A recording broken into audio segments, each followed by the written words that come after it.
ప్రభు అయిన యేసుక్రీస్తు నామమున మీ అందరికీ నా యొక్క వందనములు. ఈ సమయమందు మనము మన దేవుడైన ప్రభువుని ఆరాధించుకోవడానికి ఈ సమయం మరి ఆయన వాక్యాన్ని, ఆయన ఘనమైన గొప్ప నామమును గురించి కీర్తనలు 99వ కీర్తనల్లో మనము కొన్ని వచనాలను ఆరాధన వాక్యంగా ధ్యానం చేసుకుందాం. మొదటి వచనము చదువుకుందాం. యెహోవా రాజ్యము చేయుచున్నాడు, జనములు వణుకును. ఆయన కెరూబుల మీద ఆసీనుడై ఉన్నాడు, భూమి కదులును.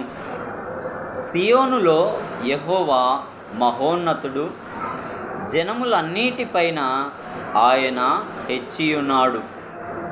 భయంకరమైన నీ గొప్ప నామమును వారు స్తుతించెదరు. యెహోవా పరిశుద్ధుడు.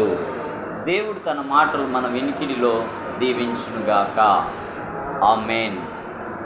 ఈ కీర్తనలో దేవుని రాజ్యమును గురించి కనబడుతున్నది. మొదటి వచనంలో యెహోవా రాజ్యము చేయుచున్నాడు. ఇప్పుడు ఈ దేశాన్ని ఒక వ్యక్తి పాలిస్తున్నాడు, వేరే దేశాన్ని ఒక వ్యక్తి పాలిస్తున్నాడు. ఈ ప్రపంచం అంతటిని కలిపి ఆయా స్థలాల్లో ఆయా దేశాలుగా ఆయా దేశ అధికారులు రాజ్యాన్ని పాలిస్తూ ఉన్నారు.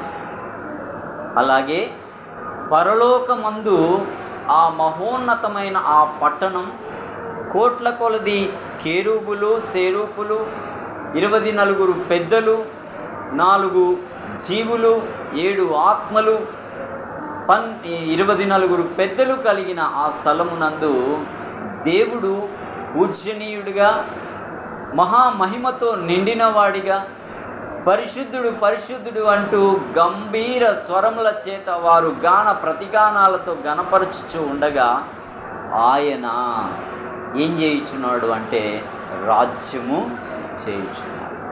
ఆ రాజ్యం అంతా ఏం చేయబడుతుందంటే సిద్ధమై ఉన్నది. ఆ సిద్ధమై ఉన్న ఆ రాజ్యము సిద్ధపడుటకు ముందు ఈ భూమి మీద ఉన్న సమస్త జనములు ఏం చేయబడతారు అంటే అక్కడ అంటున్నాడు, యెహోవా రాజ్యం చేయుచున్నాడు, జనములు వణుకు. అక్కడ సంపూర్ణమవుతుంది, ఇక్కడ జనములలో వణుకు పుడుతున్నది, ఇక్కడ భయం పుడుతున్నది. ఎలా అంటారా? ఆయన రాకకు ముందు భూమి మీద తెగుళ్ళు ప్రయాణం చేస్తాయి, కరువులు ప్రయాణం చేస్తాయి, భూకంపాలు ప్రయాణం చేస్తాయి, మారణ హోమం ప్రయాణం చేస్తుంది, మోసం ప్రయాణం చేస్తుంది, ఆకృత్యాలు ప్రయాణం చేస్తుంటాయి. వీటన్నిటిని బట్టి మానవ జాతి ఏం చేయబడుతుందంటే వణికిన పరిస్థితి, భయ ఆందోళన పరిస్థితిలోనికి వెళ్ళిపోచున్న పరిస్థితులు ఆయా దేశాల్లో, ఆయా ప్రాంతాల్లో, ఆయా జనముల మధ్యన మనకి కనబడతలేదండి? ఏ టీవీలో చూసినా అమ్మో వరదల చేత ముంచెత్తిందంట, అమ్మో అక్కడ సునామీ వచ్చిందంట, అమ్మో అక్కడ అకస్మాత్తుగా క్లౌడ్ బరెస్ట్ జరిగిందంట, అమ్మో అక్కడ కొండ పర్వతాలు కూలిపోయాయంట, అమ్మో అక్కడ భయంకరమైన తెగులు చేత చనిపోతున్నారంట. అయ్యో కరోనా వలన ఎంతమంది చనిపోయారు. ఆ టైంలో డాక్టర్లు వణకలేదా? ప్రతి ఒక్క వ్యక్తి ఒక వ్యక్తి దగ్గరికి వెళ్ళాలంటే భయపడి ఆందోళన పడి కలవరపడలేదా?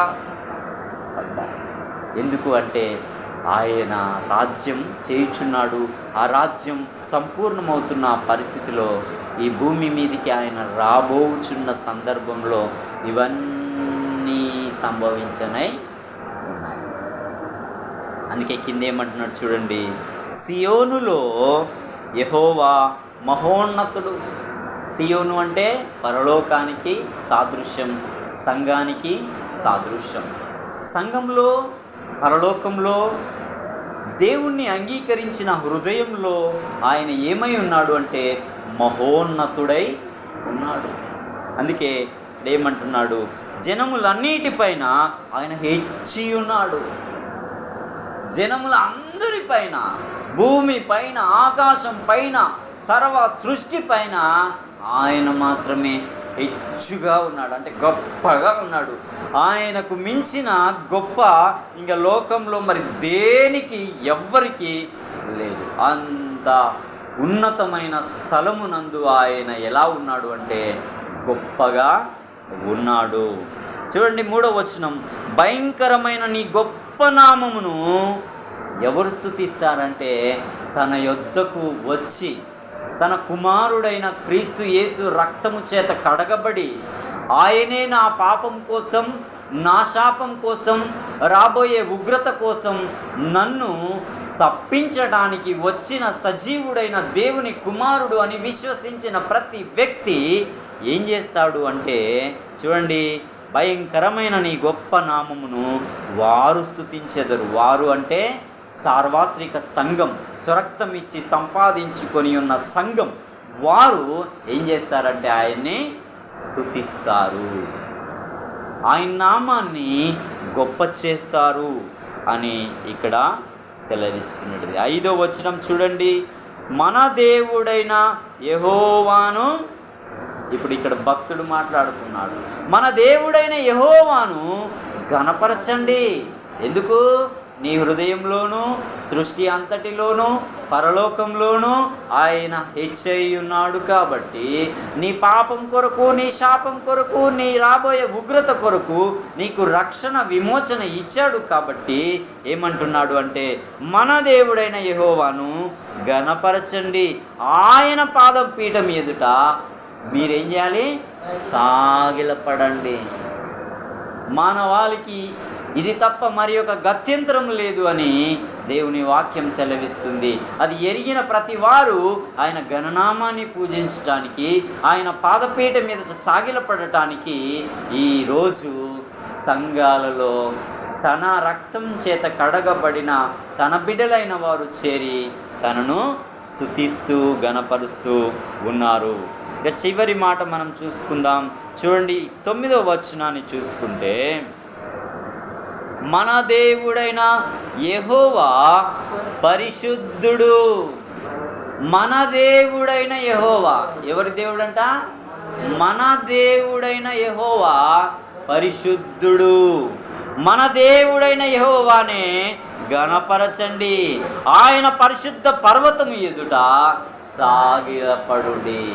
ఎందుకంటే ఆయన పరిశుద్ధుడు. ఆయన రక్తమే మనల్ని పరిశుద్ధపరిచింది. ఆయన నామమే మనకు రక్షణ ఇచ్చింది. ఆయన ద్వారానే పరలోక రాజ్య ప్రవేశం మనకు దొరుకుతుంది. కాబట్టి ఆయన ఎదుట మనం సాగిలపడి ఆయన నామమును మనం గణపరిచే వారముగా, ఆయననే హెచ్చించే వారముగా ఉండాలనేది దేవుని యొక్క ప్రగాఢమైన వాంఛయై ఉన్నది.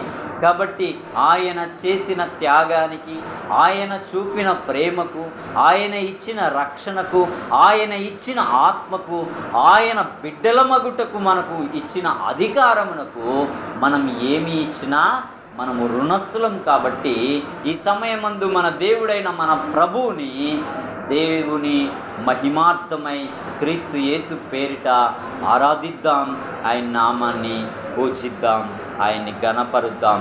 దేవుడు తన మాటలు మన వెనికిడిలో దీవించునుగాక. ఆమేన్, ఆమేన్.